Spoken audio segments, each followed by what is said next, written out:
हिंदुओं के धर्म ग्रंथ महाभारत में जहाँ जीवन से जुड़ी कई बातों का वर्णन किया गया है, वहीं इसमें कई रोचक कथाओं का भी उल्लेख मिलता है।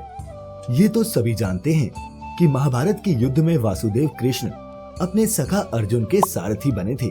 उन्होंने युद्ध के पहले दिन अर्जुन के युद्ध के लिए मना करने पर गीता का अनमोल ज्ञान दिया था और ऐसा भी माना जाता है कि श्री कृष्ण के कारण ही पांडवों को महाभारत के युद्ध में विजय मिली थी। लेकिन दर्शकों, महाभारत युद्ध के दौरान एक समय ऐसा भी आया जब श्री कृष्ण कर्ण के डर से अचानक कुरुक्षेत्र मैदान से भाग खड़े हुए। दर्शकों, आज की इस वीडियो में हम आपको बताएंगे कि आखिर ऐसा क्या हुआ था जिस वजह से कुरुक्षेत्र के मैदान से श्री कृष्ण कर्ण को देखकर अचानक भाग खड़े हुए। नमस्कार और द डिवाइन टेल्स पर आप सभी का एक बार फिर स्वागत है। ये कथा उस दिन की है जब कुंती पुत्र अर्जुन ने शिखंडी की मदद से भीष्म पितामह को कुरुक्षेत्र के मैदान में बाणों की शैया पर लेटा दिया। भीष्म पितामह के युद्ध के मैदान से हटने के बाद उस दिन पहली बार सूर्यपुत्र कर्ण ने युद्ध के मैदान में प्रवेश किया, क्योंकि भीष्म पितामह ने अपने ध्वज तले कर्ण को युद्ध करने से ये कहते हुए मना कर दिया था कि तुम एक सूतपुत्र हो और जब तक मैं युद्ध के मैदान में रहूंगा तब तक कोई भी सूत मेरे ध्वज तले युद्ध नहीं कर सकता। गंगापुत्र भीष्म के बाणों की छैया पर लेटने के बाद कर्ण युद्ध के मैदान में आते ही पांडवों की सेना का विनाश करने लगा, जिससे पांडवों की सेना में हाहाकार मच गया। कर्ण ने युद्ध के मैदान में आते ही ये जता दिया कि उसके रहते कौरव इतनी जल्दी हार नहीं मानने वाले हैं। अपने युद्ध कौशल से कर्ण ने जीत का पलड़ा कौरवों की ओर झुका दिया। उधर अपनी सेना का विनाश होते देख पांडव चिंतित हो उठे। तभी श्री कृष्ण की नजर कर्ण पर पड़ी। श्री कृष्ण ने देखा कि कर्ण दिव्यास्त्रों के आह्वान के लिए मंत्रोच्चार कर रहे हैं और वे दिव्यास्त्र धीरे धीरे प्रकट भी होते जा रहे हैं। इसके बाद श्री कृष्ण अर्जुन को सावधान कर रथ को दक्षिण दिशा की ओर तेजी से भगाने लगे।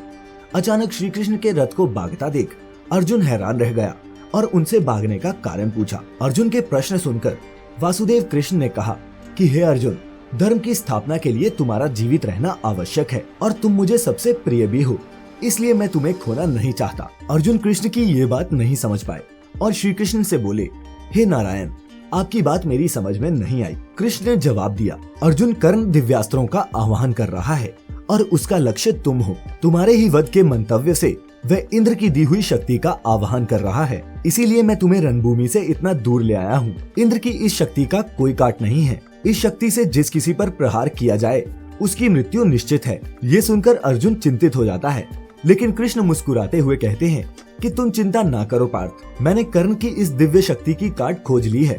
बस हमें एक ऐसे योद्धा की तलाश करनी है जो तुम्हें इस शक्ति से बचा सके। इतना कहकर वो अपने रथ को भीम की तरफ लेकर चल पड़ते हैं। तभी सूर्यास्त होने के कारण युद्ध समाप्ति का शंखनाद हो जाता है। कृष्ण भीम के पास पहुंचते हैं और कहते हैं कि तुम धर्म की स्थापना के लिए इतना महत्वपूर्ण युद्ध लड़ रहे हो, इसलिए अब समय आ गया है कि तुम अपने पुत्र घटोत्कच को कुरुक्षेत्र के मैदान में पहुंचने का आदेश दो। कृष्ण की बात सुनकर भीम अपने पुत्र घटोत्कच को युद्ध के मैदान में आने का आदेश देता है। अगले दिन घटोत्कच रणभूमि में आ पहुंचता है। युद्ध के बीच मैदान में घटोत्कच दैत्य को देखकर इस बार कौरवों की सेना में हाहाकार मचती है। कौरव सेना के बड़े बड़े महारथियों के अस्त्र शस्त्रों का भी घटोत्कच पर कोई प्रभाव नहीं हो रहा था। ये देख कौरवों के सेनापति गुरुद्रोण कर्ण के पास जाते हैं और उसे अपनी शक्ति से घटोत्कच का वध करने का आदेश देते हैं, लेकिन कर्ण ये कहकर मना कर देता है कि आचार्य, इस शक्ति का प्रयोग केवल एक ही बार किया जा सकता है, इसलिए इस शक्ति को मैंने अर्जुन के वध के लिए बचा कर रखा है। ये सुन आचार्य द्रोण क्रोधित हो जाते हैं और कर्ण से कहते हैं, अगर तुमने इंद्र की इस शक्ति से घटोत्कच का अंत नहीं किया तो कौरव सेना का कोई भी व्यक्ति जीवित नहीं रह पाएगा, तुम भी नहीं।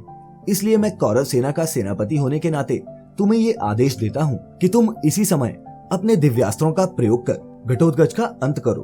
अपने सेनापति का आदेश मानते हुए कर्ण उस शक्ति से घटोत्कच का अंत कर देता है। घटोत्कच की मृत्यु की खबर सुन सभी पांडव दुखी हो जाते हैं, लेकिन श्री कृष्ण मुस्कुराने लगते हैं। पांडवों के पूछने पर श्री कृष्ण कहते हैं कि अर्जुन के जीवित रहने के लिए घटोत्कच का मरना जरूरी था और यही इसका प्रारब्ध भी था।